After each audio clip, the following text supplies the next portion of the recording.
que el viernes pasado quedaban con más sabor de boca ustedes.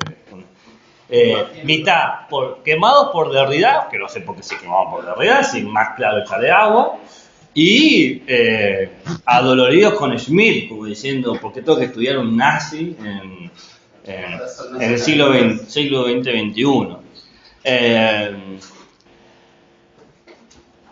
Yo recuerdo haber explicado la importancia de analizar los discursos vigentes, indistinto de quién. Pero hay una cosa más que no dije, que me quedé pensando. Esto es una característica mía de OPSE, de cómo construir un buen discurso, un buen argumento, lo que sea. Porque yo he hablado con colegas en esta facultad, en la UBA y en Córdoba, en la Nacional de Córdoba, que de mi generación, o sea, que se formaron conmigo, o un par de años antes, un par de años después, pero que están en cátedras dando clases y que tomaron la decisión de no dar ciertos autores justamente porque representan estas miradas, ¿no? Dice, ya estoy cansado de estudiar viejos agrios, o machistas, o racistas, o misóginos, y yo realmente entiendo esa postura, ¿no? Porque cuando ustedes se están formando en una carrera y empiezan a buscar algo más allá de un sujeto con tez blanca o con perfil masculino, se les tienen que buscar con muchas ganas, no es que sale espontáneo. Entonces entiendo ese agotamiento de mis colegas, pero yo pienso lo siguiente, y esto es quizás por mi lado más historiador, que tuve un momento, que tiene cierta relevancia conocer nuestra historia, más para que no se repita. Y aún más si se está repitiendo, ¿no? Porque, como dicen los historiadores, ok, la historia no se repite porque no va a suceder de vuelta a un Napoleón, pero la historia rima consigo mismo. Puede pasar cosas similares si no entendemos los contextos que hacen las cuestiones similares, ¿no? Entonces, frente a eso, a mí me parece relevante estudiar estos autores, pero dándole lugar a los otros autores que tampoco hemos visto. Por ejemplo, ahora que hablaremos de Chantal Mouffe, que, ok, es una pensadora europea, pero le agrega un elemento que no tenía por ahora algunos otros autores, que es una perspectiva más diversa, más amplia. Y en la medida que más vamos terminando el cuatrimestre, más vamos a incorporar eso. Yo creo que es necesario tener como las dos lecturas. En la medida que sigan existiendo, quizás cuando desaparezcan podemos darle espacio solamente si hacemos una historia de las ideas, pero si siguen teniendo vigencia, si siguen siendo parte de nuestras estructuras de pensamiento, la estructura de pensamiento de los demás, nuestro trabajo tiene que ser entenderlas. ¿Vas a seguir enseñando de Sousa Santos? Bueno, esa es una muy buena pregunta, porque ahora les comenté que me puse a leer. ¿Les pasé el capítulo? ¿Se pasé, no? ¿Lo han leído? Bueno, quizá no. ¿Han leído las cosas de esta materia? O sea, seguramente, pero no a de Sousa como de Sousa. Seguramente lo enseño como enseño a Heidegger o enseño a Schmitt. ¿Bien? ¿Qué hago con estos pensadores tan influyentes y al mismo tiempo tan polémicos? Antes de explicarlos hago un marco de quiénes son y explico sus dificultades o no dificultades, o sus prejuicios o no prejuicios, lo que sea. Y doy la evidencia para que ustedes, los estudiantes, tomen su decisión o posición respecto al autor en cuestión. Por ejemplo, cuando enseño a Heidegger, muestro la evidencia que está a favor de que era un nazi y la evidencia que está en contra de que era un nazi, porque Heidegger es un caso muy particular, es muy ambiguo, tenés evidencia a los dos lados. Entonces, acá está la evidencia.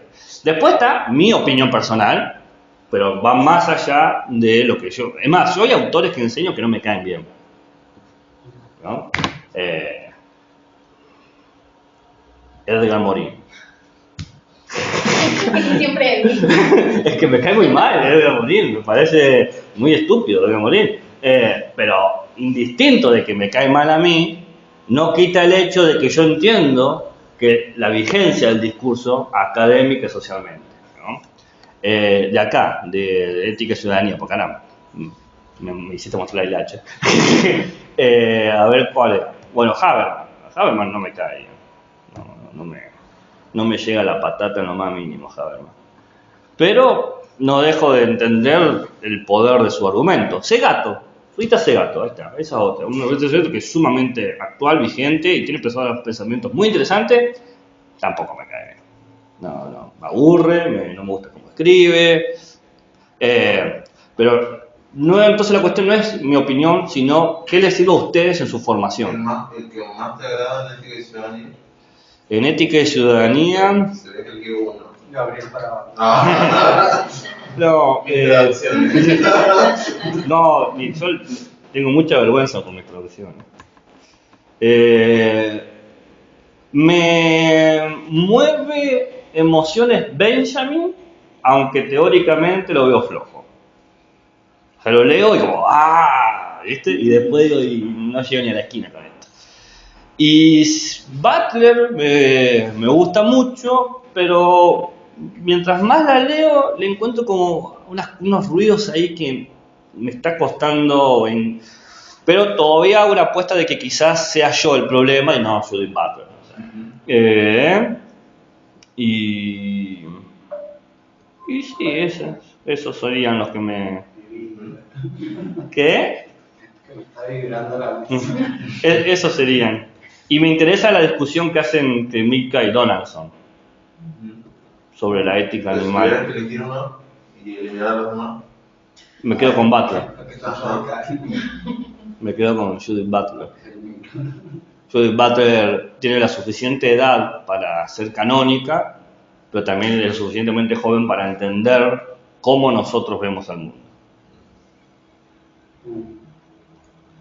¿Me explico? Sí. Exacto. Bien. De Sousa Santos. Si vos querés saber qué opino de Sousa Santos, y esto es sumamente autorreferencial, yo publiqué un artículo en el 2018 diciendo la imposibilidad de sostener las epistemologías del sur si cumplimos a rajatabla los criterios de la epistemología del sur. Donde explico, me acuerdo cuando lo dije me criticaron porque lo dije en un congreso. Dije, La mitad de la facultad de filosofía. no, fue bastante heavy, pero yo no me moví, dije, no me importa. Porque le estaba diciendo, si ustedes quieren realmente defender estos ideales, más del 70% de su producción no sirve. Y vos si le decís que su tarea no tiene sentido, se van a enojar. Claro, tiene sentido el enojo, pero digo, bueno, pero vos querés defender esto. No, yo no quiero defenderlo. Y le digo, yo hace 4 años estoy investigando esto. Hace 4 años me vengo leyendo todas las boludeces que se vienen publicando y me estoy cuento, esto no entra. Por eso dejé de investigarlo. Y por eso le dije a mi becaya, qué suerte que terminamos antes de empezar a todo. ¿Cuáles son los criterios contradictorios? No, leete el artículo, lo que acabo de decir. Si vos querés saber, ahí lo tenés el artículo. No, porque es reconstruir todo el eje de coordenadas ontológico, epistémico y político de Sousa Santos, que no me interesa hacerlo aquí.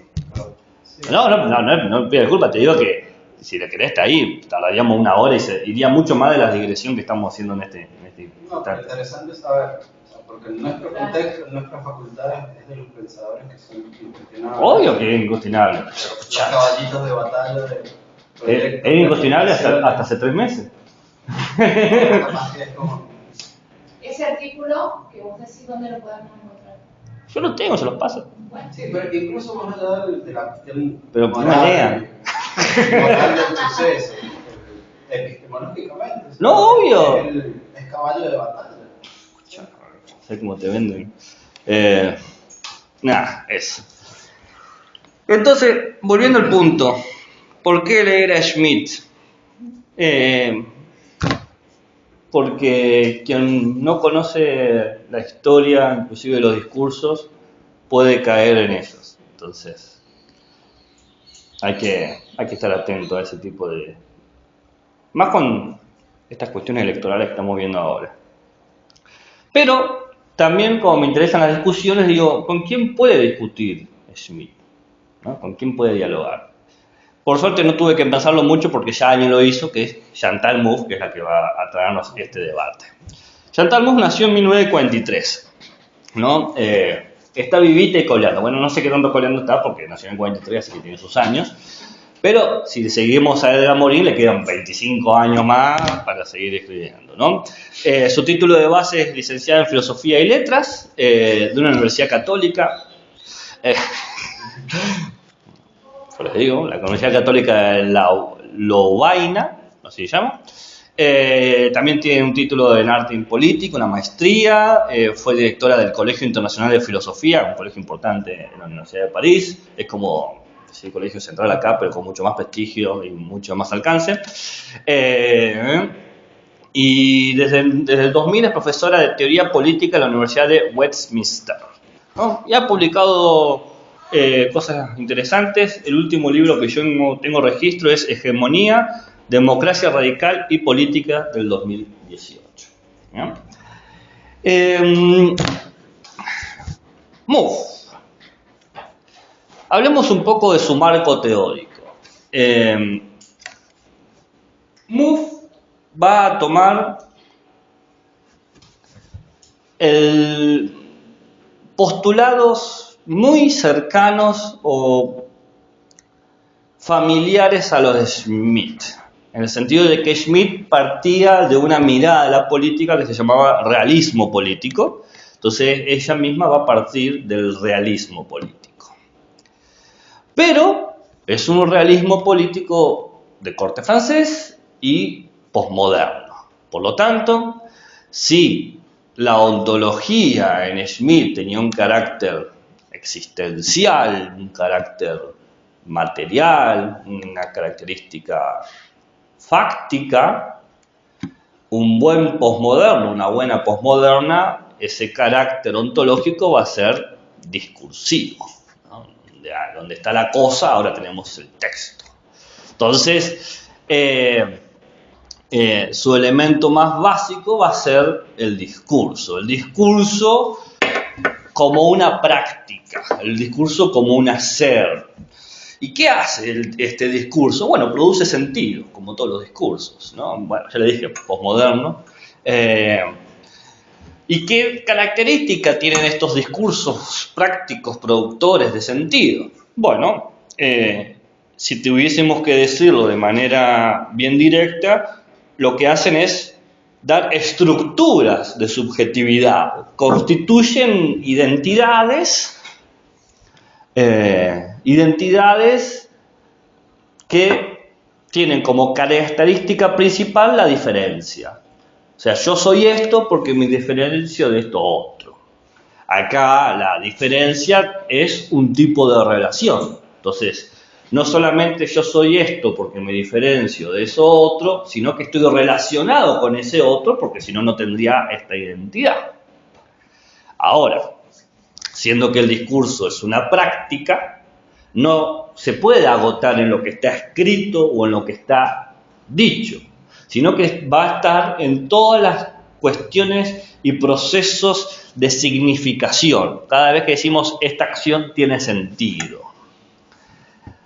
Por eso, elementos de análisis de Chantal Mouffe son acciones, relaciones, pero todos estos elementos los ve como prácticas discursivas, porque tienen un sentido, o proponen un sentido, o construyen un sentido. Por eso, Chantal Mouffe puede decir, la realidad social se construye discursivamente, porque hay acciones que le dan sentido a estas formas de expresión que es lo social.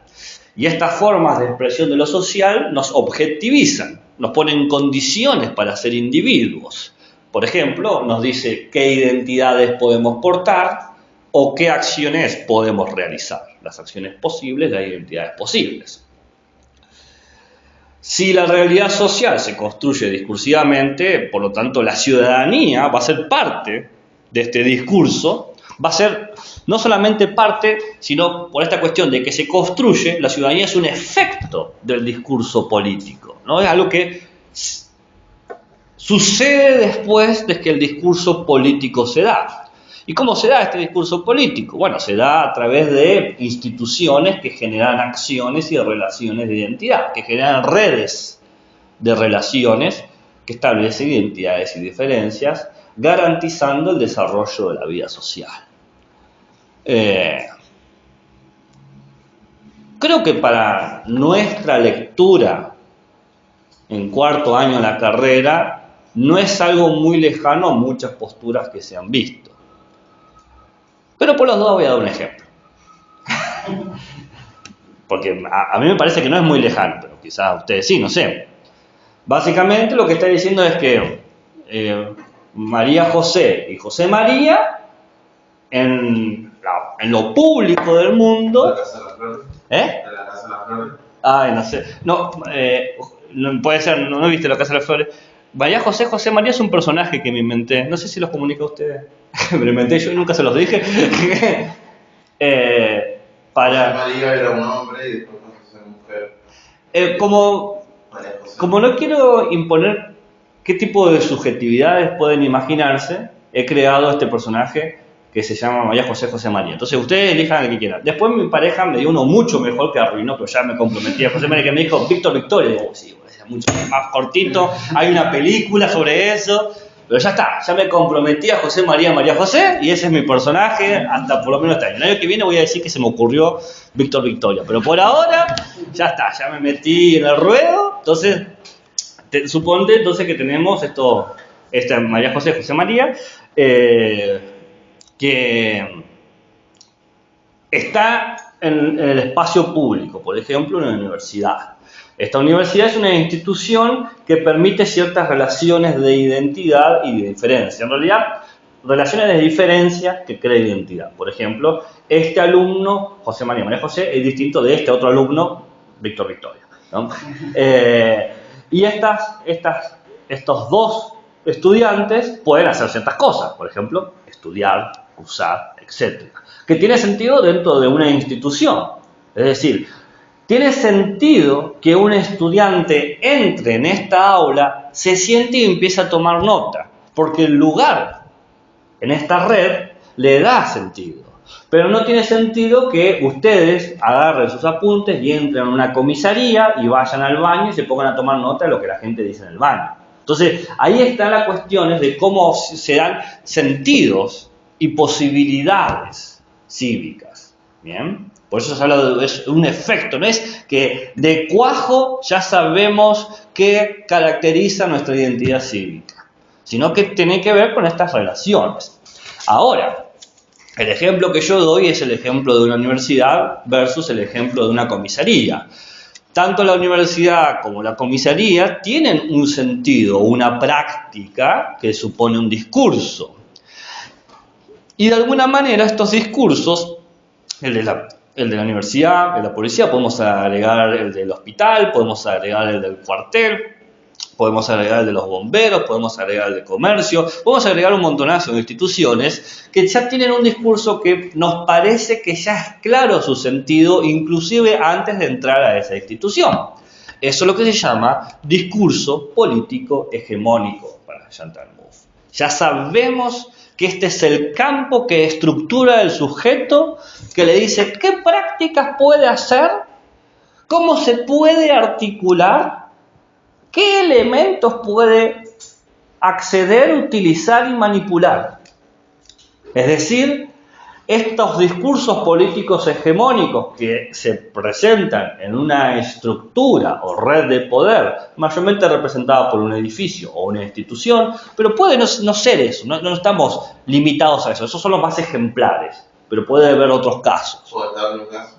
Y por ejemplo, la pandilla del barrio, que no tiene una institución, pero queda claramente un código de subjetivación de lo que se puede hacer, ¿no?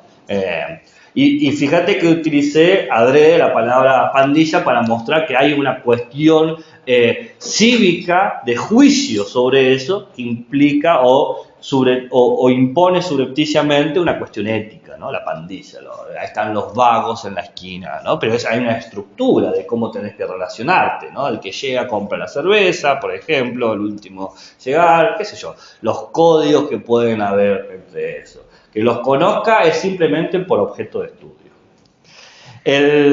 No tiene nada que ver una cosa con la otra. El discurso hegemónico, va a decir Chantal Mouffe, no es un poder majestuoso que crea ciudadanos que hacen ¡plum! Así, te crea una cosa así, sino todo discurso se vuelve hegemónico tras la tensión o tras una crisis social que llevó a cierta lucha, que configuró cierta estructura que estableció esa identidad. No es que desde siempre los hospitales crean las mismas identidades, o desde siempre las universidades crean las mismas identidades. No es mágico, sino que hay crisis, luchas que van de alguna manera estabilizando las estructuras o las redes. Chantal Mouffe utiliza las dos metáforas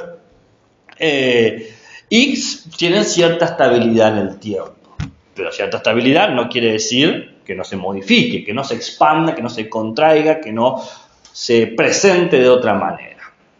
Esto es muy importante para Chantal Mouffe porque de así entendemos que el poder político configura la realidad social, pero también la realidad social configura al poder político, ¿no? Hay una ida y unas vueltas de tensiones y articulaciones, de conflictos que emergen, de intentos de estabilización o de estructuración, donde el resultado siempre va a ser propuesta de sujetos o sujetos que se conforman, ¿no? Es decir, identidades cívicas. Ese es el realismo político, el pensamiento base de Chantal Mouffe. ¿Se entendió? Sí. ¿Sí? Bueno. Ahora sí, entremos al texto. No hay aportes de la teoría crítica. Ella menciona el marxismo también. Sí. Pero una cosa es su estructura de pensamiento y otra va a ser el diagnóstico que hace y una tercera va a ser la propuesta de ella. ¿Bien? No necesariamente va de la mano. Cuando hace el diagnóstico, utiliza la teoría crítica, como ya vamos a ver ahora en un ratito, ¿no? En su propuesta, bueno, ahí podemos discutir.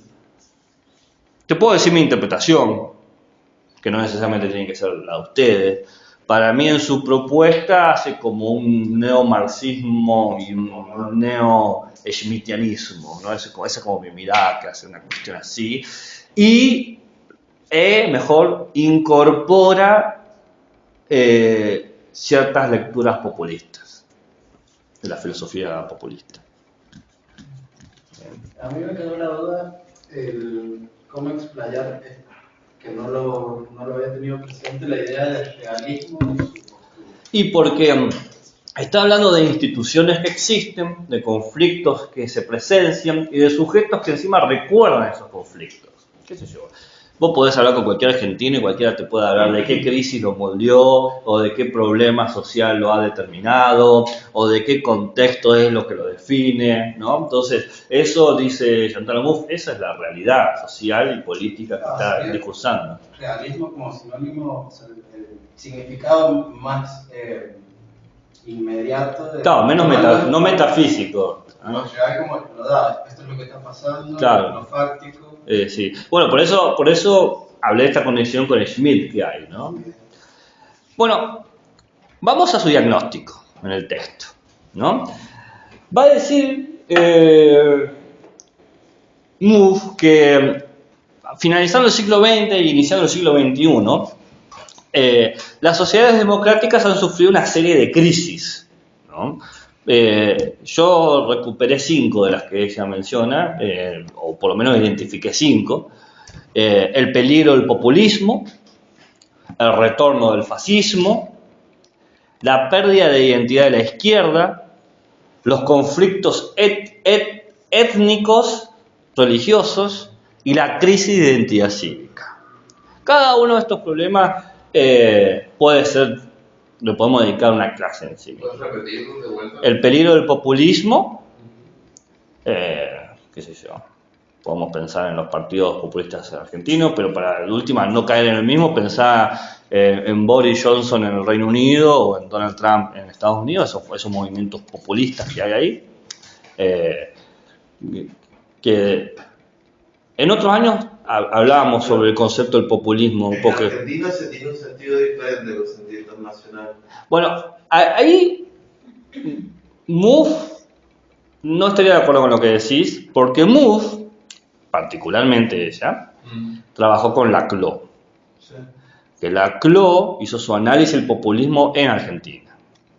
Entonces hace una construcción del concepto de populismo en Argentina, como el vaciamiento, lo llama él, pero no lo ve como algo negativo, y MOVE toma esa noción. Por eso el populismo tiene tantas caras, pero tiene una lectura, una estructura que se mantiene. ¿Qué sería lo negativo, el peligro del populismo? No, ¿Qué sería lo peligroso del populismo? Lo peligroso del populismo es la famosa demagogia, ¿no? La crítica que hacía Aristóteles y Platón a el poder de los muchos, que es la tiranía de los muchos, ¿no? El retorno del fascismo, bueno, la respuesta a todas estas cuestiones va a ser la construcción de toda una... Arrasar. Arrasar. La raza, yo siempre estaba pensando en discursos más del siglo XXI, creo que está discutiendo ella, como los supremacistas blancos ahora. Hace poco en Estados Unidos hubo, bueno, no sé si saben que hay todo un problema ahora con el debate y el intento de ilegalidad de las personas trans en Estados Unidos. ¿No? Bueno, nada. Ahora en ciertos estados es ilegal ser trans, no en todos, ¿viste? Porque tiene cada situación. En donde todavía se está debatiendo qué hacen claramente los colectivos, van a tratar de evitar que se anule eso. Y en respuesta de eso, ciertos movimientos hacen como una contraprotesta, ¿no? Tenemos la protesta y la antiprotesta. Y hace una semana pasó, estoy tratando de acordarme del estado porque había leído la noticia, que eran los supremacistas blancos criticando a estas personas por defender la identidad trans. Entonces, ahí tenemos la cuestión del retorno al fascismo, como cada vez hay más gente que la defiende. ¿Qué? No lo he leído, porque suelen temas que están localizados, en los claro. Que como siempre. Yo sí, ahí. Sí, exacto.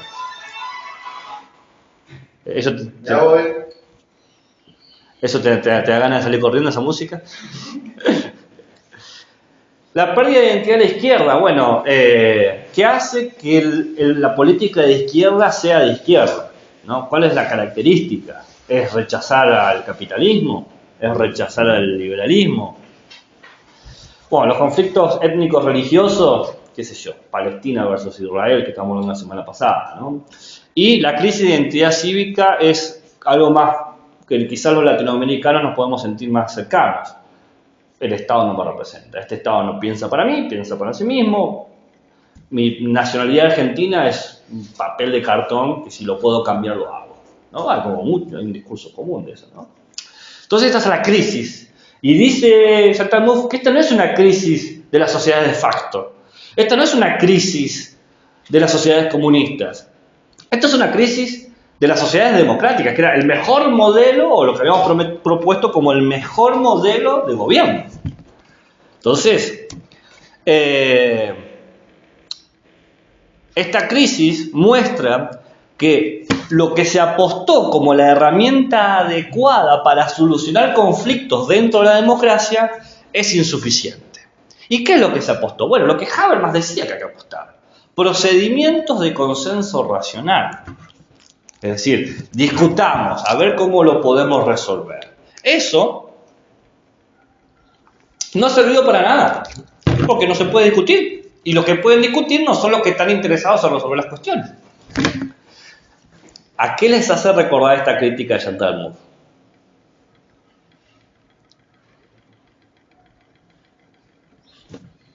que es en este oído, ¿no?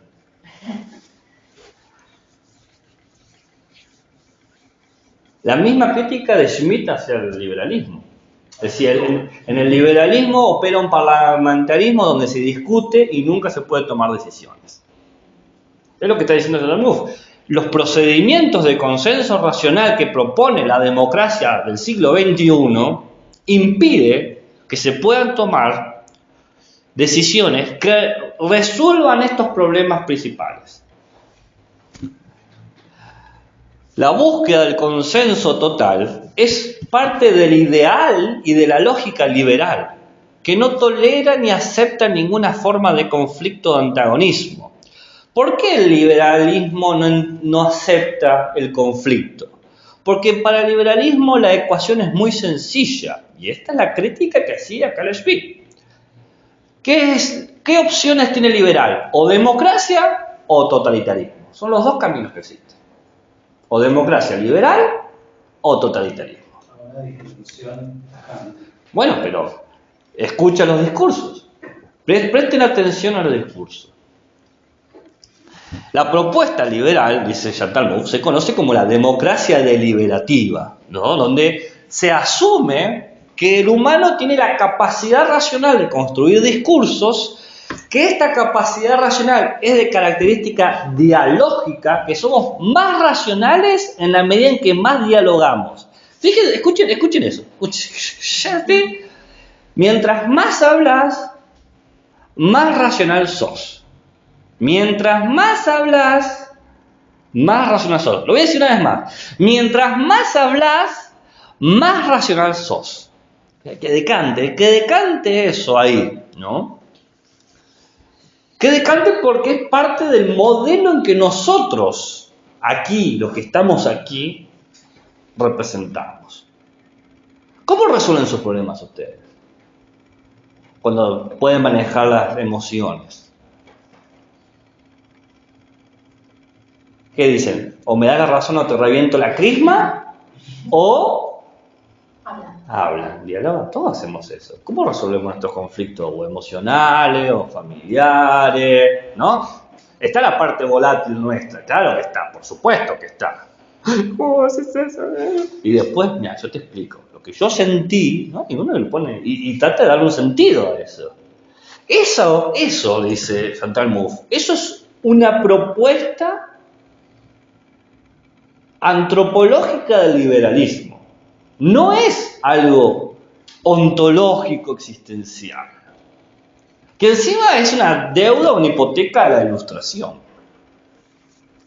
¿Cómo opera esta idea de la razón es dialógica? Bueno, que las normas que tenemos para relacionarnos se construye a través de los mejores argumentos, los argumentos que nos persuaden a la mayor cantidad de nosotros, los que tienen mayor aceptación por parte de los ciudadanos, los que nos favorecen a nosotros si estamos en las peores situaciones, los que garantizan el asentimiento de todos los afectados.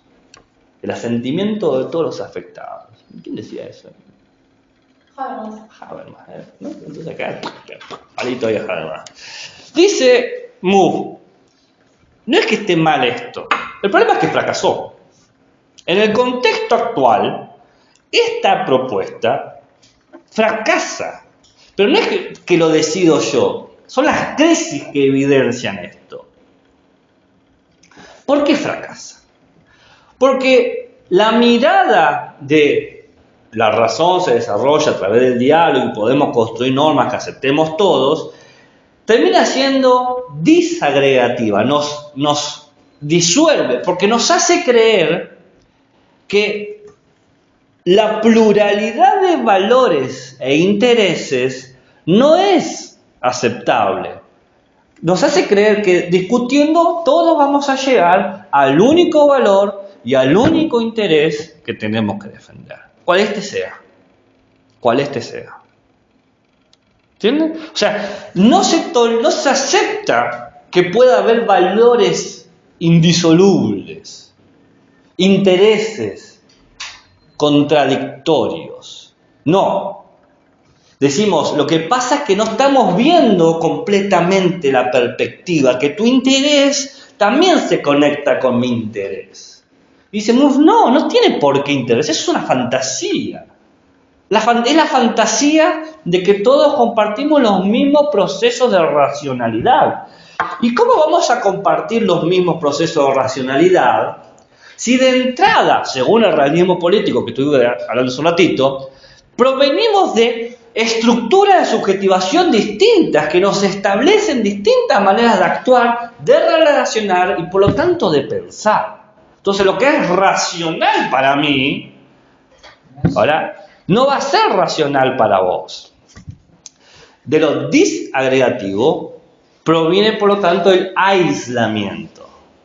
Porque al no poder permitirme a mí participar con mi actitud disidente, con mis valores antitéticos frente a los tuyos, mis contraintereses, no puedo participar, no tengo lugar para poder compartir. Solamente puedo compartir lo que se acepta en el discurso hegemónico político como compartible. Entonces ya no tengo libertad de mostrarme, me muestro como me dicen que me tengo que mostrar. Entonces, esta mirada democrática, deliberativa, liberal, es disagregativa, es aisladora y, en tercer lugar, nos descontextualiza, porque nos hace creer que nuestra ciudadanía es igual a una lealtad a la democracia. Por lo tanto, cuando criticamos a la democracia, somos malos ciudadanos, ciudadanos que no entendemos que la crítica a la democracia lleva al totalitarismo. Entonces, nos saca de contexto, porque no se puede discutir nada en la democracia, porque discutir a la democracia, que es la cosa más frágil del mundo, va a hacer que se convierta, por arte de magia, en un totalitarismo. Cada vez, dice Chantal Mouffe, que uno dice, no se puede criticar esto porque es totalitarista, está diciendo que la democracia, uno tiene que mantener una lealtad ciega a la democracia. ¿Entienden? ¿Y por qué sucede todo esto en la democracia deliberativa liberal del siglo XXI? Bueno, a decir Chantal Mouffe, en sintonía con Carl Schmitt y en sintonía con Aristóteles, porque no reconoce lo más importante de las actividades sociales. ¿Qué es qué? La pluralidad. No, el conflicto. Sí, pluralidad y conflicto.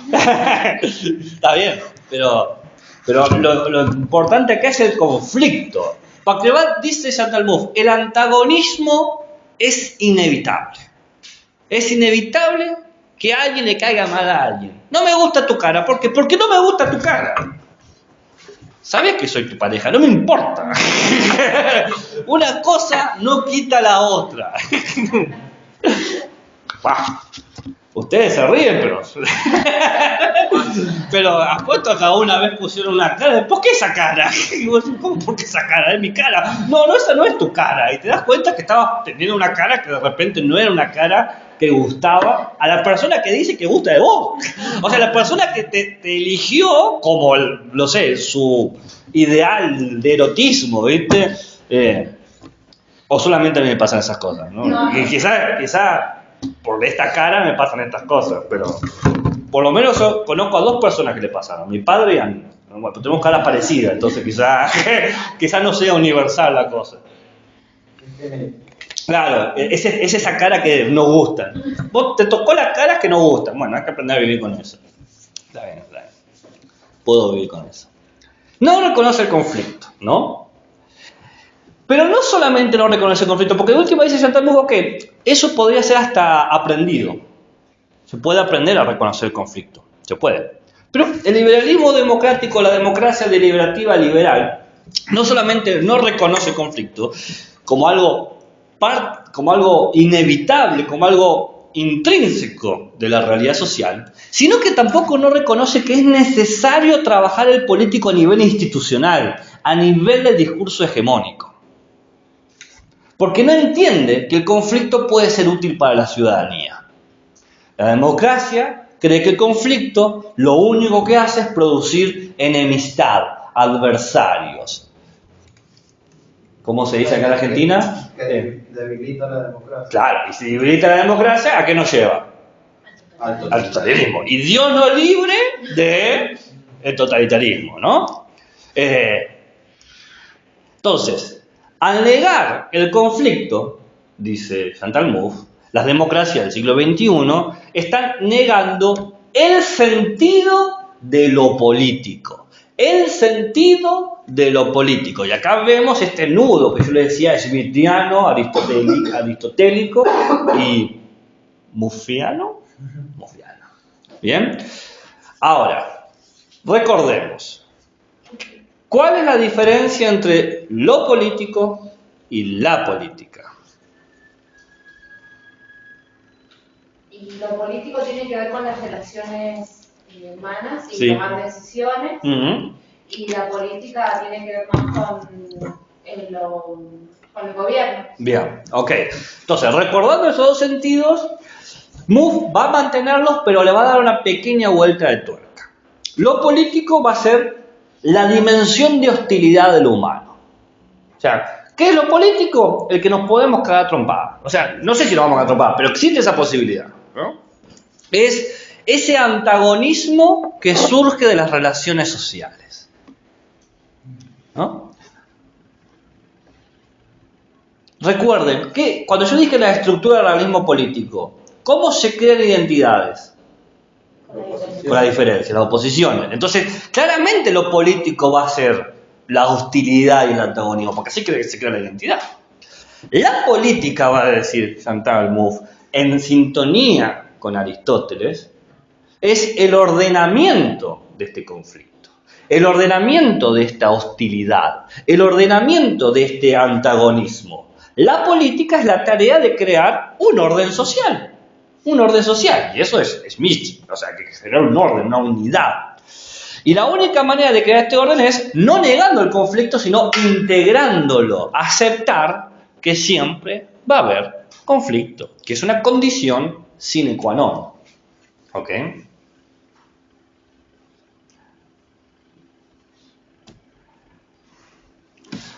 Entonces aparece el fin de la política, el objetivo de la política.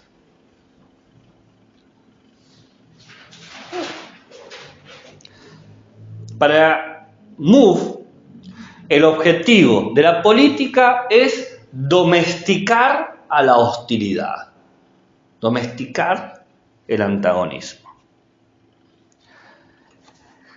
Lo que tiene que hacer, básicamente, y que eso no lo hace a nivel de democracia del siglo XXI, es agarrar, transportar todas estas pasiones que hay de hostilidad a nivel privado y a nivel público, los dos niveles, transportarlos, moverlos mediante dispositivos institucionales, foros, por ejemplo, para generar una evidencia de toda la pluralidad de valores e intereses, que podamos ver esa diversidad de intereses.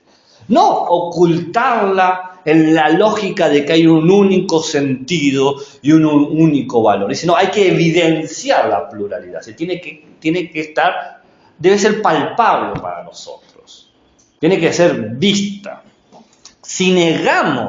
Si continuamos negando la pluralidad de la comunidad política, lo único que vamos a lograr es lo que temen los liberales, la debilitación de la democracia. Sí, la democracia se fortalece en la pluralidad, y en la medida en que yo lo disminuyo con la idea de un único sentido, disminuye la fuerza organizadora social de la democracia.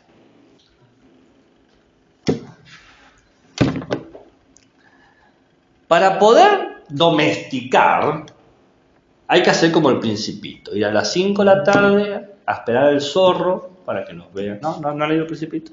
¿No? ¿Y qué decía el zorro al Principito? ¿Qué le decía? ¿Lo acuerdan? ¿Se acuerdan? Lo leí con 9 años. Decía dos cosas. Primero, tenés que ser constante. No podés, si hoy viniste a las 5, mañana a las 4. ¿No? O a las 6. Si viniste a las 5, yo a las 4 ya me estoy preparando para verte a las 5. ¿No? Un amoroso. Pero también le decía, a pesar de eso, siempre va a haber la posibilidad de que te muerda. Dice, voy a ser tu amigo, pero no voy a dejar de ser un zorro. ¿Por qué esta analogía? O esta analogía. Porque la domesticación de la hostilidad no es que la hostilidad va a desaparecer, no es erradicable, siempre va a existir, pero ahora va a existir quizás en espacios específicos, en lugares donde se pueda estar. ¿Se entiende? Es por eso que dice que el enemigo no desaparece. Claro. Claro, porque por ahí esas como que no lo entendía cuando lo estaba leyendo. Claro. Y en una parte ahora... No, el enemigo no va a desaparecer, pero eso tampoco es una genialidad de Mouffe en ese sentido. Porque ¿quién decía eso? Ese es Smith. El Smith no va a desaparecer, ni si desaparece, desaparecemos nosotros, ¿no? Es un problema ontológico en Smith. Pero en Mouffe va más allá del ontológico porque tiene un impacto cívico. Si nosotros anulamos la hostilidad en nuestra lógica de interpretación de las prácticas y órdenes sociales, va a desaparecer lo que entendemos por democracia. Va a surgir un totalitarismo, ¿no? Acá, y esta es la genialidad de Mouffe, de los mismos principios de Smith, en vez de concluir la necesidad de la totalidad, concluye la necesidad de la democracia, ¿no? O sea, parte del mismo punto y llegan a dos lugares distintos, ¿no? Va a decir Mouffe, y acá aparecen los conceptos que o se les habrá pasado por encima o no lo han entendido. Puede que lo hayan entendido, pero es un concepto difícil porque es un concepto que ella trabaja en otros libros y no acá. Acá lo postula y dice, manejate, te lo tira así. Claro, anda, claro, sí. Por eso me voy a detener acá en esto. Quizás se dieron cuenta solo, bienvenido sea. Pero es la primera vez que leí, no me di cuenta hasta que lo leí y digo, esto me suena de otro libro. Y yo, hijo de su madre, y había como 7 capítulos sobre ese concepto. Dijo, ¿Nunca les pasó eso que buscaron un concepto y había un libro sobre ese concepto? Bueno, entonces, ¿qué hemos dicho? Las instituciones democráticas, para mantener su democracia, tienen que reconocer la hostilidad, tienen que aprender a domesticarla, ¿no? Pero tienen que aceptar que nunca van a poder crear la fórmula de lógica social que domestique el conflicto. No es posible eso. El enemigo no desaparece, nos dice acaso. Pero ¿por qué no es posible? Y acá aparece el concepto. Porque existe un exterior constitutivo. Exterior constitutivo. Exterior constitutivo. ¿Y qué cuerno significa exterior constitutivo? ¿No? Bueno, significa que siempre puede producirse por las estructuras de subjetividad un nuevo otro que ponga en peligro la identidad que hemos generado. Todo ciudadano está sujeto a la desestabilización y al cambio radical que va a poner en conflicto el discurso hegemónico sobre el cual se está definiendo. Entonces siempre hay un exterior que te constituye, un exterior que te constituye. Este exterior constitutivo es la manera en que Mouffe señala, denota, otea, o sea, mira, los modos de estructuración de los sujetos políticos. Y ustedes me dirán, pero Gabriel, ¿cuáles son esos modos de estructuración de los sujetos políticos? Y como es hegemónico, esos modos van a ser siempre jerárquicos. Y como creamos identidades, y la identidad ¿cómo se crea? ¿A través de qué? De la diferencia. Entonces van a ser jerarquías diferenciadoras. Por ejemplo, negro versus blanco, hombre versus mujer, ¿no? De repente, el exterior constitutivo nos muestra cómo se establecen jerarquías diferenciadoras que estructuran sujetos políticos que nos da sentido a nuestras prácticas. Yo como hombre tengo que traer el dinero a mi casa y mi mujer tiene que abrir las piernas y pum, tirar hijo, ¿no? Y de repente mi mujer participa de una desestabilización y un cambio radical y dice, mi mujer, las pelotas, o sea, ¿qué tiene mi mujer? No, soy yo, ¿no? Y, dice, no, y de repente genera un conflicto, aparece un otro que pone en peligro la identidad que he estado construyendo. Y entonces digo, ok, eres tuya completamente, pero ¿qué pasa? Mujer emancipada, autosuficiente, las mujeres ya no lloran, las mujeres facturan, y aparece un otro que desestabiliza eso. Aparece, los hombres estamos siendo dejados de lado, los derechos ahora se construyen para las mujeres y la única manera, y eso lo leí hace poco, que me choqueó, fue como que no me lo esperaba, pero bueno, eso es un error mío, decía, la única, lo voy a decir como lo decía, la única manera de que los hombres recuperen derechos es que nos declaremos como trans. Ese era el discurso que decía la persona, ¿no? A mí eso me desestabilizó en términos de MOVE. Pero habla justamente de que siempre aparece un otro que va a poner en peligro la identidad. Y después cuando presté atención a esta frase, personalmente no concuerdo, pero tratando de entenderla, me di cuenta que este discurso yo ya lo había escuchado. Digo, ¿y qué pasa? Es muy similar a esos discursos que dicen, hombre se declara mujer trans en competición X y rompe todos los récords, ¿no? Que son noticias muy raras, porque no resisten un análisis, las buscas y de repente decís, no está ahí, no existe nada de lo que está diciendo, pero bueno, pasa esas cosas. No sé si han visto ese tipo de noticias. La última, esta última, porque me causó gracia, dicen, fulanito se declaró fulanita y ganó competencia de lucha, no sé qué boludé, tal. Y uno le responde, le dice, o sea, yo no estoy en contra de los derechos, pero esta persona nació con útero. O sea, era una persona, había puesto la foto de un individuo, decía, este era un hombre, tal, y dice, no, eso es una mujer, nació con útero, o sea, todo bien. Entonces vos estás haciendo toda un discurso falso promoviendo algo que encima estaba ilógico. Pero más allá de eso ilógico que uno siente hasta cierta venganza poética, ese otro aparece y genera desestabilización. Ese es el exterior constitutivo. ¿Bien? Esta estructuración de sujetos políticos que apelan a diferencias jerárquicas, que suponen claramente un discurso hegemónico, por supuesto, y que terminan confirmando o negando cierta subjetividad política. Pero muestra que esta jerarquía de sujetos políticos se defiende siempre a través de lo diferente, a través de la diferenciación. Permiso, invité a mi novio. Bueno, hola. Hola. ¿Tiene nombre o entra con esa categoría? Bueno. Está bien, está bien. Aceptamos la categoría. Entonces, acá llegamos a este punto, este nudo discursivo y práctico en MOVE, que los sujetos se crean a través de conflictos de otras subjetividades, ¿no? Y este nudo nos lleva necesariamente a repensar en Schmitt, en Carl Schmitt, ¿no? La única manera de crear un nosotros es entendiendo quiénes son estos otros. Y acá es donde MOVE tiene que hacer mea culpa y agarrar el toro por las astas.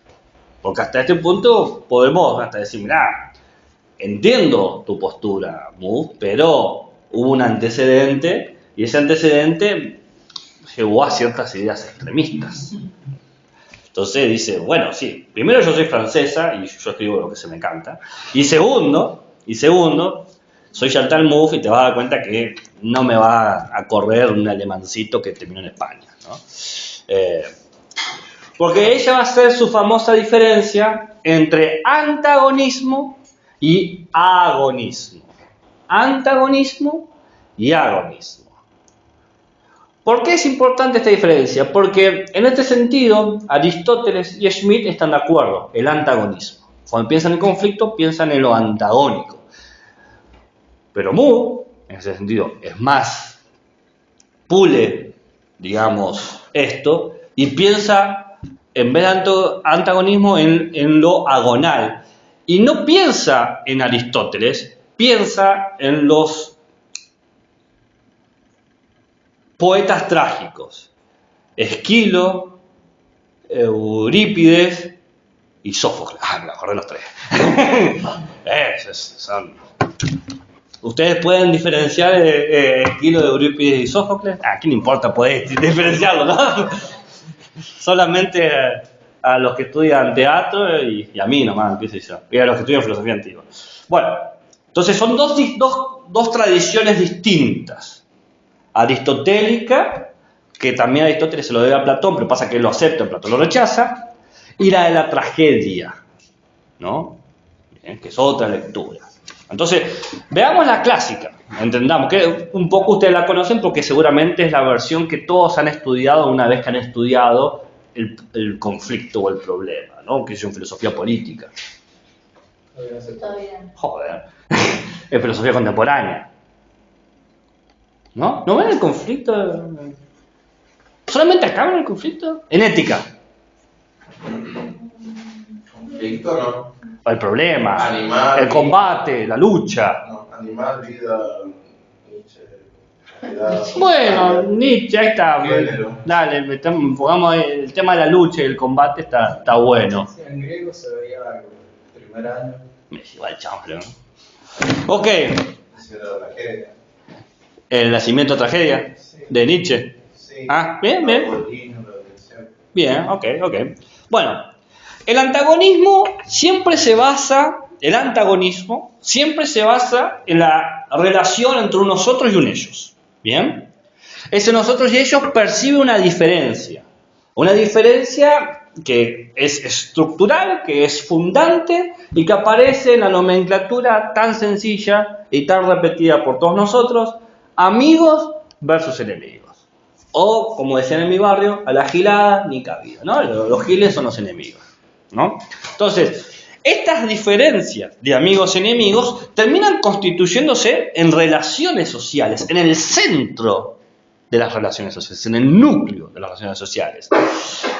Por lo tanto, al ser amigos y enemigos el núcleo de las relaciones sociales, terminan constituyendo, en consecuencia, en un tercer nivel, o sea, nivel 1, amigos y enemigos. Segundo nivel, relaciones sociales. Tercer nivel, lo político. Se establece un espacio común. En este barrio solo caminan las divinas, ¿no? Nadie pasa en esta esquina. Pero es el mismo concepto. Fíjense, nadie pasa en esta esquina, aquí mandan las divinas, ¿no? Las divinas, ¿contra qué luchaban? Claro, hay una fea, esta fea, ¿no? Pero fíjense, es en la esquina, en el espacio público, donde estructura y organizan eso. O sea, era un pensamiento político lo que había en Patito Feo. Decís que la concepción Ya que nunca vi Patito Feo, queda claro. Pero eso es culpa tuya, no de la escritora que, ¿cómo se llama? Que se calle la sentencia. Vengate, decirle que es viejo. ¿Qué decía? Decís que el valor central del antagonismo sería la intolerancia. No, la constitución de amigos y enemigos, la identificación de la diferencia. Que eso puede generar sentimientos de intolerancia dentro del tercer nivel, lo público, puede ser. Pero no es algo que esté dado de entrada. ¿Bien? ¿Ok? En el orden de razonamiento es, en un momento se agrupa amigos y enemigos. Esa agrupación supone dos maneras distintas de relacionarte socialmente. Con mis amigos siempre los apoyo, a mis enemigos que se vayan al freír churro. Que se vayan al freír churro significa que yo voy a atacarlos. Simplemente que no me interesan sus problemas. Estamos mal, ¿y qué bajón ser vos? ¿No? Es así. Eso... Una apatía. Una apatía. Una apatía, bueno, claro, o una empatía seleccionada. Somos empáticos solamente ¿con quién? Con nuestros amigos. Y eso termina estableciendo una cuestión política, porque hace una distribución de los espacios. Esto es lo nuestro, esto es lo común, y eso es lo de allá, ¿no? Lo dejan. En lo privado que hagan lo que quieran. En lo público solamente se pueden hacer ciertas cosas. Y entonces eso nos lleva al cuarto nivel, lo de la legitimidad. ¿Qué podemos hacer, amigos y enemigos, en el espacio público? ¿No? ¿Cómo podemos compartir, si es que podemos compartir? ¿No? Todo esto es el pensamiento antagónico. Entonces tenemos con Aristóteles que en el espacio público lo legítimo del enemigo va a ser tratar de convertirlo en nuestro amigo, es decir, porque todos nos merecemos al Estado, esa fuerza mayor. Y en Schmitt, el enemigo que pise lo público es el enemigo que hay que aniquilar, ¿no? Porque pone en riesgo nuestra existencia. Son dos maneras de leer lo mismo, pero suponen la misma lógica del antagonismo. ¿Estamos ahí? Que un poco ya lo hemos visto con Schmitt, ¿no? Y creo que... ¿hablamos de Aristóteles este año? No, pero al principio sí. Al principio... No, pero... No, una mención así. No, pero no. Otra vez me he dedicado en Aristóteles. Uno va cambiando, porque siempre es aburrido lo mismo. Bueno, en contraposición, el agonismo viene de lo agonal, de agón, ¿no? ¿Qué cuernos es agonal? Es la lucha sin encoro. Sin encoro. No es luchar sin un coro, ¿no? Eso es otra cosa. Porque dije que era la tragedia griega, así que ustedes pensaron en coro griego. No. Claro, la lucha sin fin, pero es un tipo de lucha particular donde no existe el odio. Es la lucha por demostrar quién es el mejor, pero no es la lucha por aniquilarte. Por eso hablé de la tragedia griega y por eso hablé de los Juegos Olímpicos.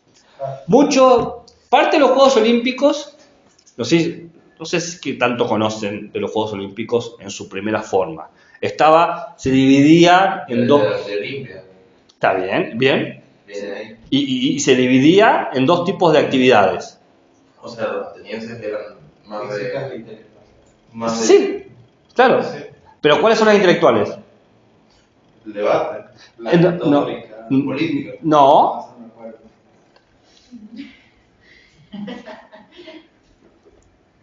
Las artes. Va a ser la música y Eurípides, Sófocles y La poesía. la poesía, exactamente, ¿no? La tragedia griega. Entonces, por eso la tragedia nace en una situación de lucha sin encoro, donde aparecía Sófocles con ¿cómo se llama? Edipo Rey, y después aparecía Esquilo con Edipo Rey también, y ganaba, qué sé yo, Esquilo le ganaba, ¿no? Y se convertía en poeta. ¿Y quién tenía que darle la corona a Esquilo?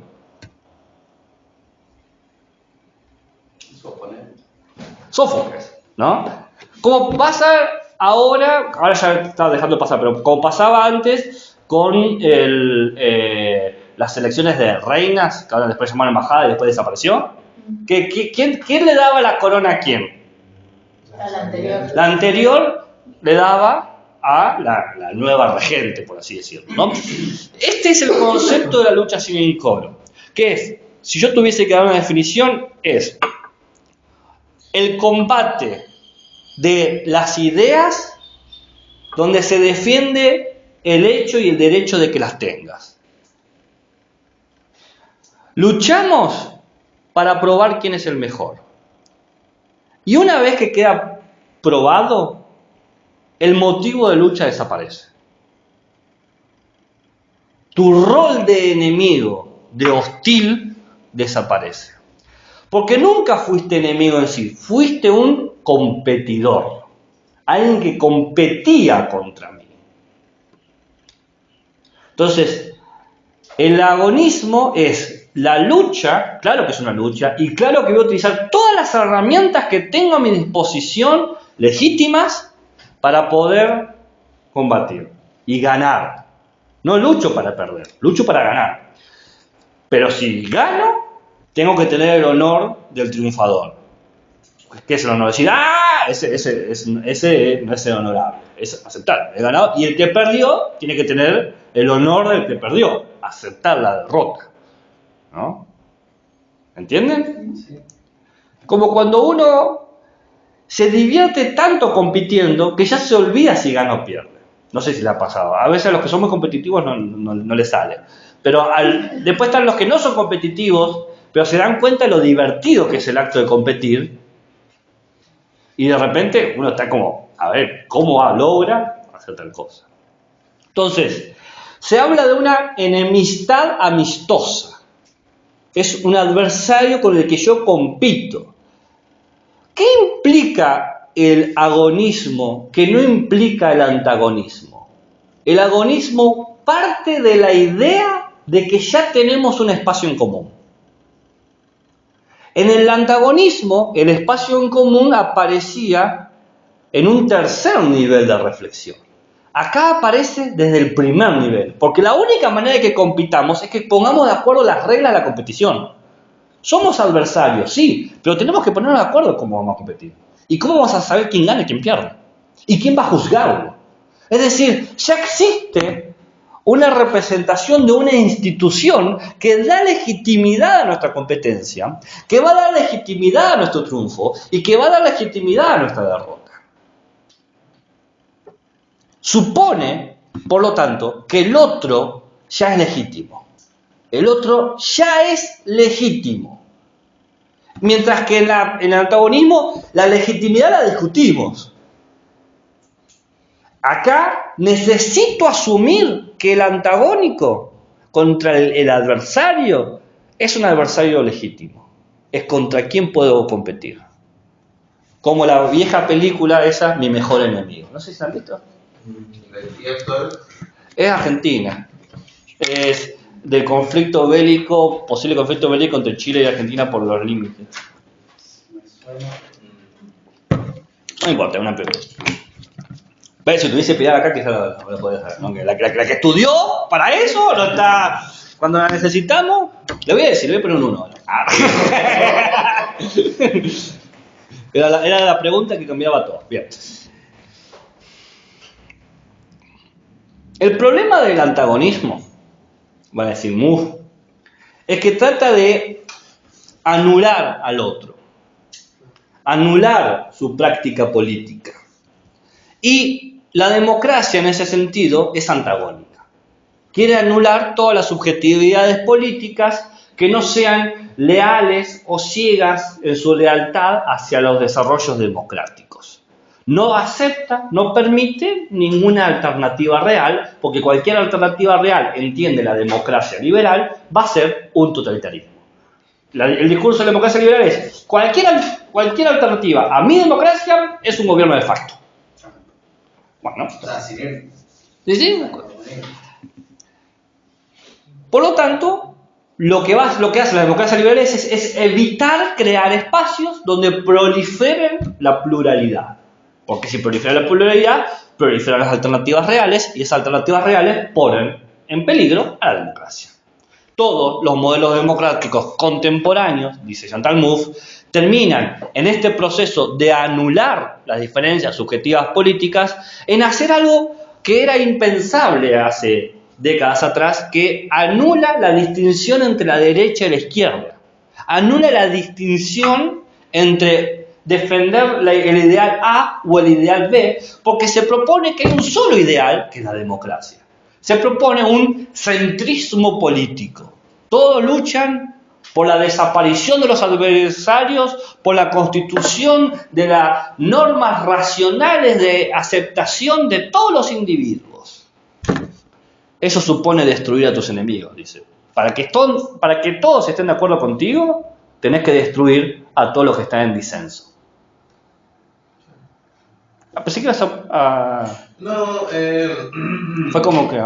también cuando yo leí el texto de Moore me había parecido encontrar ese fundamento del centrismo en ciertos fundamentos esencialistas. Bueno, claro que hay un esencialismo. El esencialismo está en la capacidad humana de que desarrolle la racionalidad mediante el diálogo. Mientras más conversás, más racional sos. Y a Moore le da por el quinto ovario eso. Dice, no, es una estupidez, no tiene sentido. No, a ver, imagínate. Claro, pero bien que todos, cuando queremos resolver nuestros conflictos, lo hacemos con el diálogo. Y porque las instituciones hegemónicas nos han educado para eso. Qué conveniente. Así le decía a tu pareja, lo que pasa, mi vida, es que la Constitución... Yo sigo el discurso hegemónico, no me queda otro. Yo he intentado hacer ese tipo de cosas, es que no me ha servido. Pero bueno, de vuelta, quizás es mi cara, el problema es mi cara. Entonces, ¿qué va a proponer Chantal Mouffe ante todo esto? ¿Cuál es la propuesta para resolver este postulado de liberal, deliberativo, hiperracionalista, de corte antagónico, de defensa centralista política de las democracias del siglo XXI? Lo que se llama la democracia radical plural. Democracia radical plural. ¿Y cómo empieza la democracia? ¿Cuál es el postulado número uno? El number one. Va a decir, no hay ninguna garantía racional. No hay garantía de la racionalidad. De que, por ejemplo, podemos moderar las voluntades de las subjetividades políticas para que no entren en conflicto. No existe eso. No podemos ni siquiera garantizar de que la gente renuncie a una vida pública de conflicto. De que estén de acuerdo o en desacuerdo con algo. Traten de que alguien no esté en desacuerdo con algo de lo político. Que acepte todas las miradas. Es impracticable, es imposible. Si este postulado 1 nos lleva al postulado número 2, de que el consenso político no es un consenso discursivo racional. Acá está Mouffe parada, no en la vereda del frente, sino 7 departamentos más allá de Habermas, porque Habermas dice, no, el acuerdo es un discurso. Y Mouffe dice, no, nada que ver, nada que ver. La única manera de hacer acuerdos es multiplicando instituciones que nos permitan discutir. Que podamos hacer la práctica de la diferenciación. Podamos tener nuestras propias posiciones democráticas y que se distingan de las posiciones democráticas de los otros. Necesitamos la multiplicidad de las posiciones democráticas para que podamos garantizar el desarrollo de una democracia fuerte.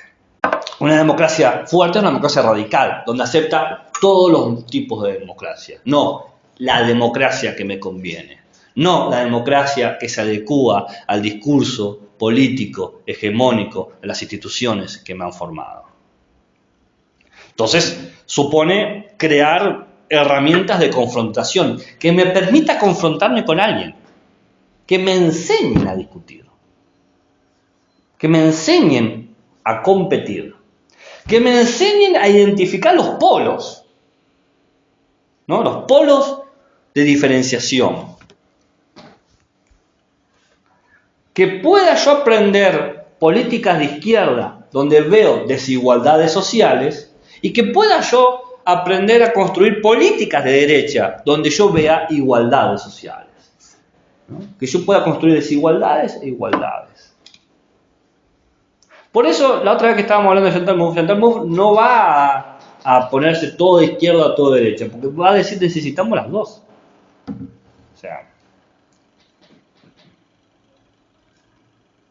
la democracia es un proyecto que multiplica los espacios de relación de poder, que permite formas de contestación, de contestar sin tener que anular.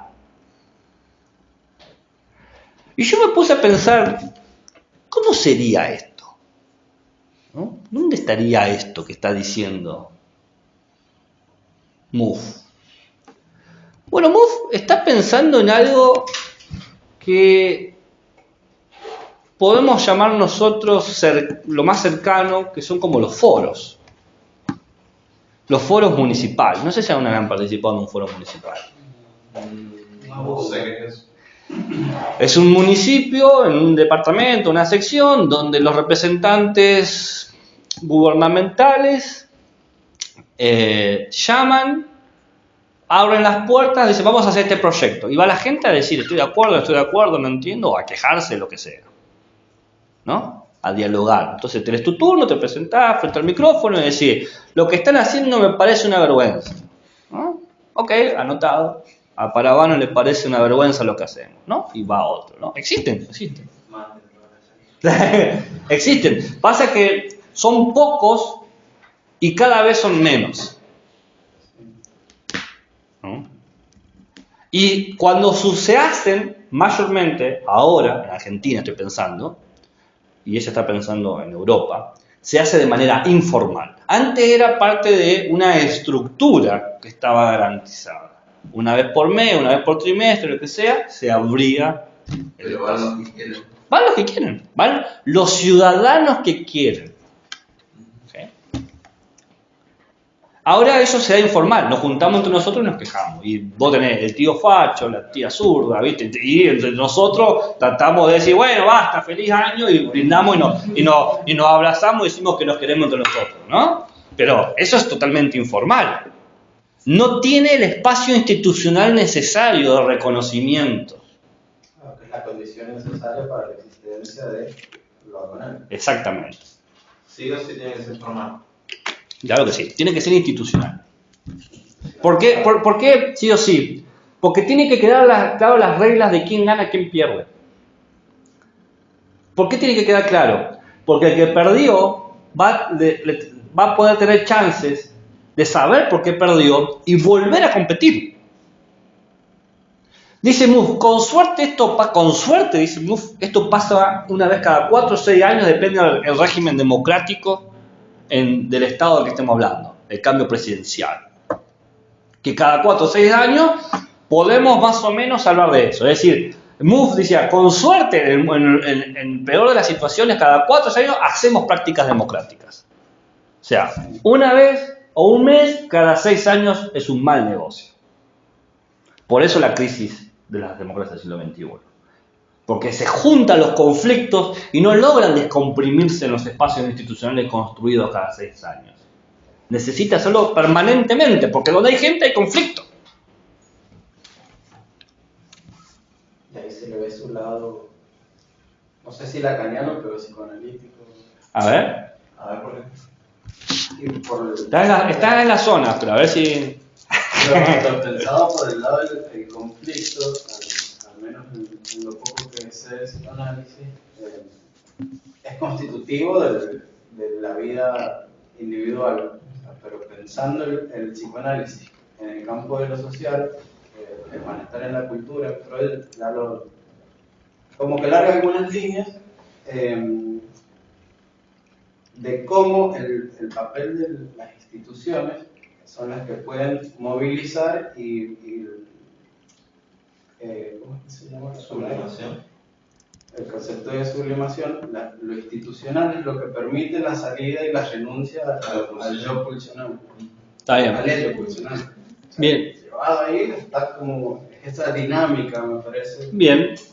Quédate con esa idea, o quédense con esa idea y recuerden los elementos estructurales de la teoría de Mouffe, de su realismo político, que decía que la tensión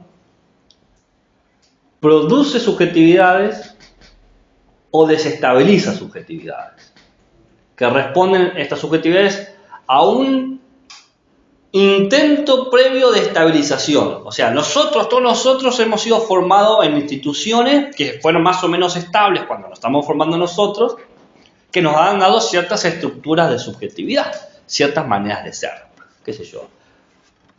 Ustedes saben que a mí no me cuesta insultar o usar lo que dice históricamente malas palabras. Que seguramente para muchos docentes sería un escándalo escucharme hablar en clase, porque yo si tengo que decir mierda, digo mierda y no se me cae nada. Pero otro es como, no, le quitas la formalidad, salir de... Bueno, eso viene con cierta estructura, ¿ok?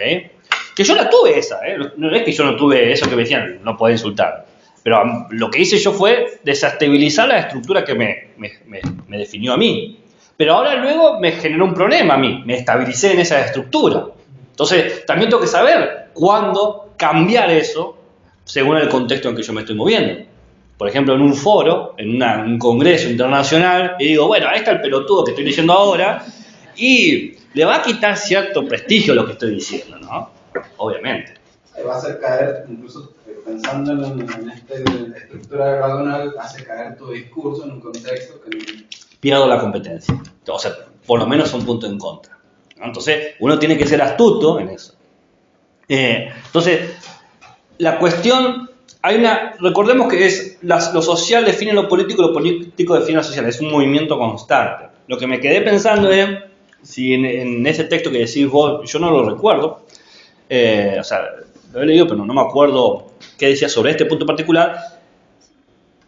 Las instituciones tienen esta capacidad de liberar lo represivo en el colectivo social, si estas capacidades institucionales han sido construidas por las prácticas aprendidas por estudiantes para liberar lo represivo. ¿Me explico? La institución te reprime o te ayuda a liberar. Esa facilidad viene porque, me pregunto yo, si Freud se lo preguntó, porque los sujetos que diseñaron esa institución le dieron esas herramientas. Creo que sería más una crítica al psicoanálisis. Pero para Mouffe eso es uno de los problemas vitales a pensar, ¿no? Si la institución te estructura, es porque tiene herramientas para estructurarte. Y si te desestabiliza, es porque tiene las herramientas para desestabilizarse. Y si no las tiene, se las tenemos que dar. Si no... Pero es un discurso distinto al de le doy las herramientas al pueblo para desestabilizar. Le doy la herramienta a la institución. Porque si la tiene la institución, nosotros, los competidores, podemos darle uso. Por eso muchas marchas, muchas protestas quedan en la nada misma. Porque no existen los instrumentos institucionales. Y pensar en el psicoanálisis es una explosión de puro ego y falta ese pilar que ancla toda esa energía pulsional. Bien. No conozco tanto para seguirte el hilo. De Freud conozco, lo que me interesaba a mí de Freud era el tema de lo sagrado. Eso siempre me interesó. Así que de eso puedo hablar, pero de eso doy un respetuoso silencio. Entonces, ¿cómo sería dentro de la perspectiva de Chantal Mouffe la ciudadanía? ¿No? Para terminar, Mouffe. Sería el ciudadano no como alguien pasivo y receptor de los derechos. Ni siquiera existiría un ciudadano común, porque eso es parte de la racionalidad, no puede existir un ciudadano común. Sino que va a ser, primero que nada, una persona, producto de estas instituciones que lo estructuran y lo desestabilizan.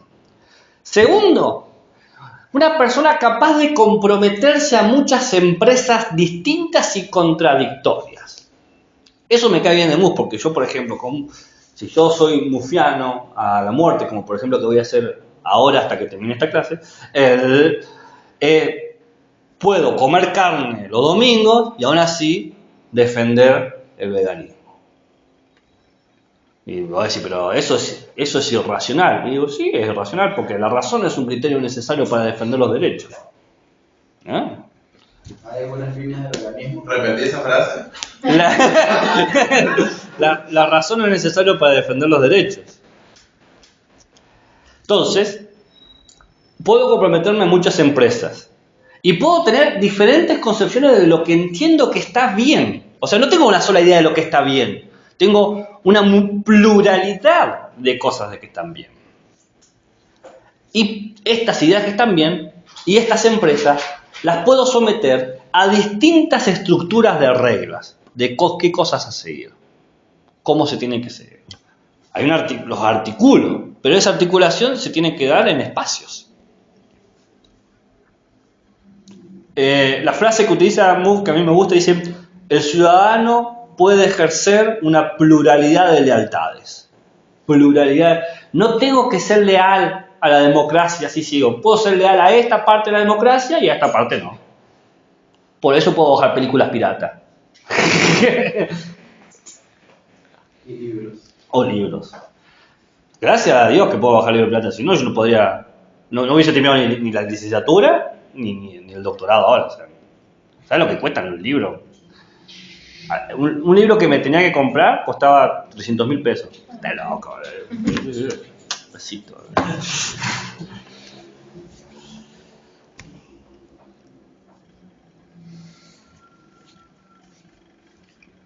Para cerrar, para terminar.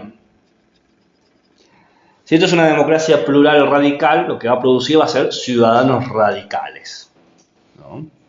Radical no en el sentido político argentino de los radicales, ¿no?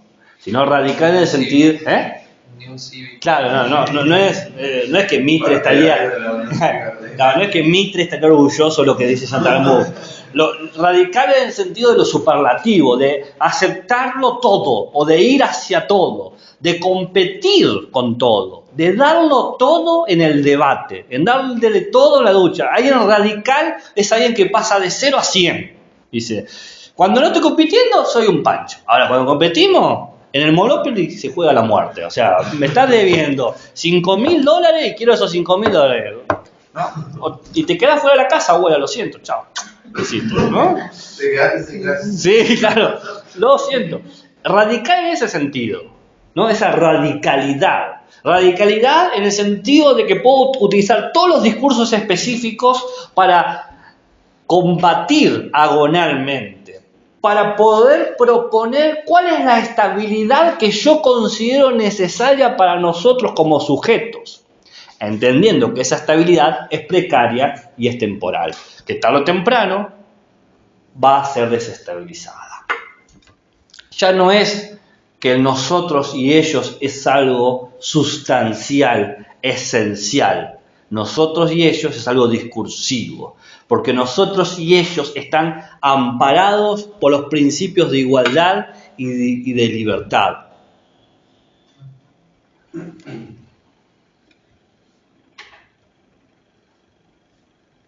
La ciudadanía es un espacio de identificación de mis valores éticos políticos y de mis demandas, de lo que yo demando, que como es lo que es igual y lo que es libre.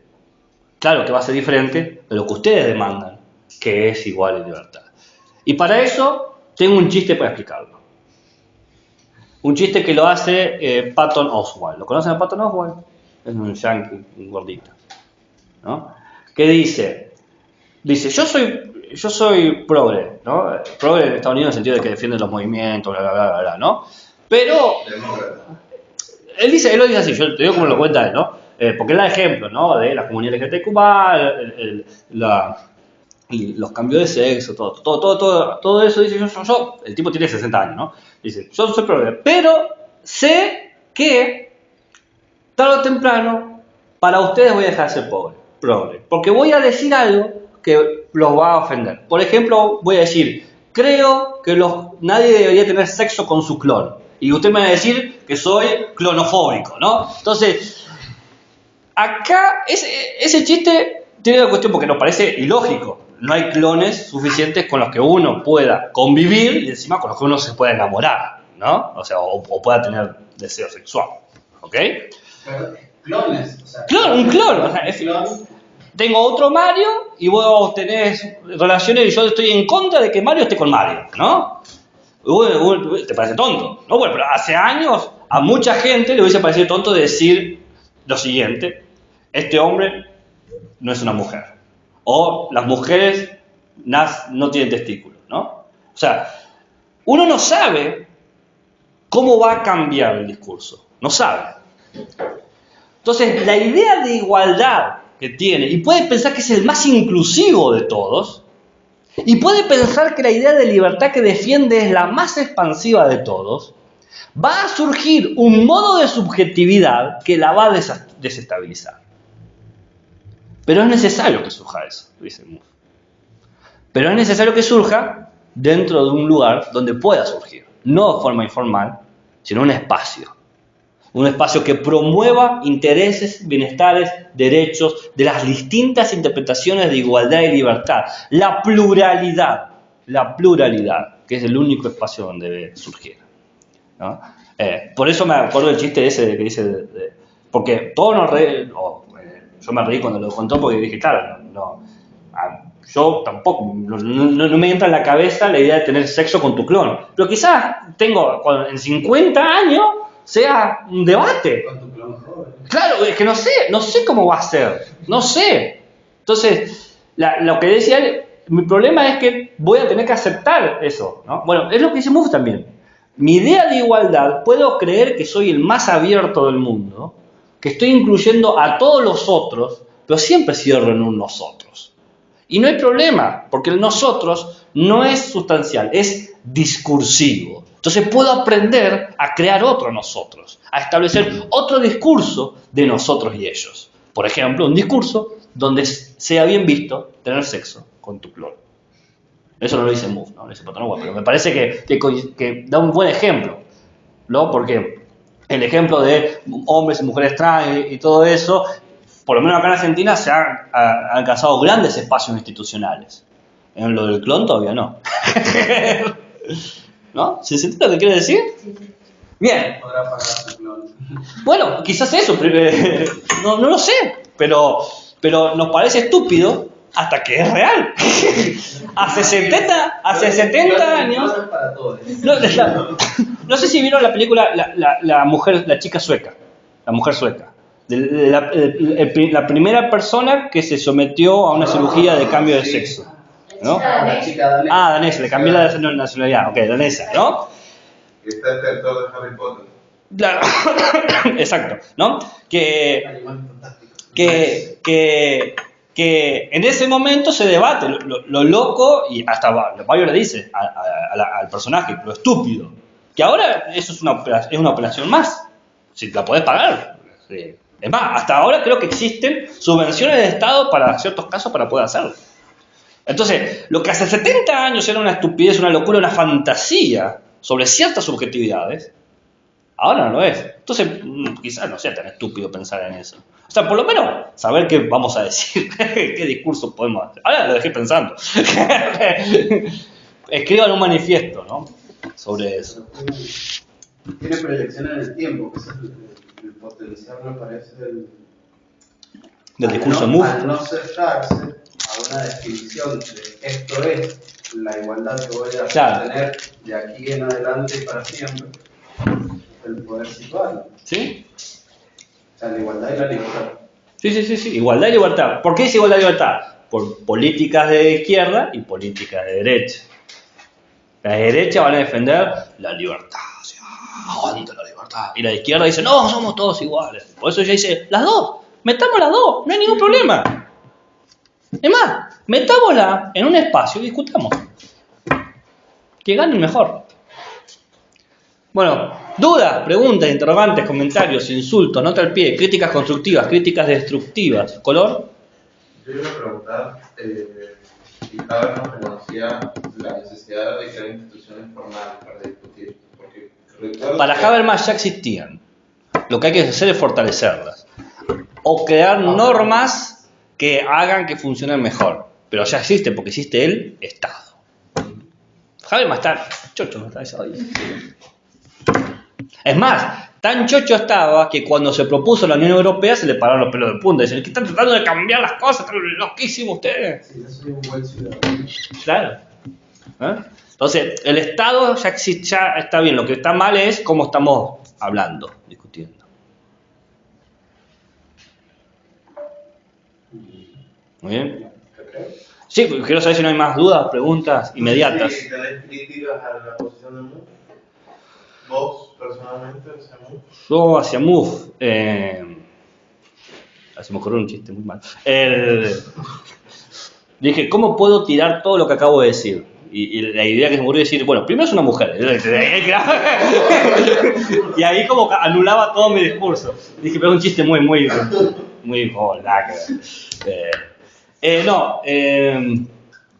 Es francés. En francés, claro. ¿Viste? Hay una cuestión acá que es difícil. Parecería que lo que dice Mouffe es más viable en el contexto de ella que en nuestro contexto. De Francia, ¿no? De Europa en general. Ajá. De la Unión Europea. Claro, se me hace que es más viable hasta la creación de herramientas y la prosecución de ellas que acá en Argentina.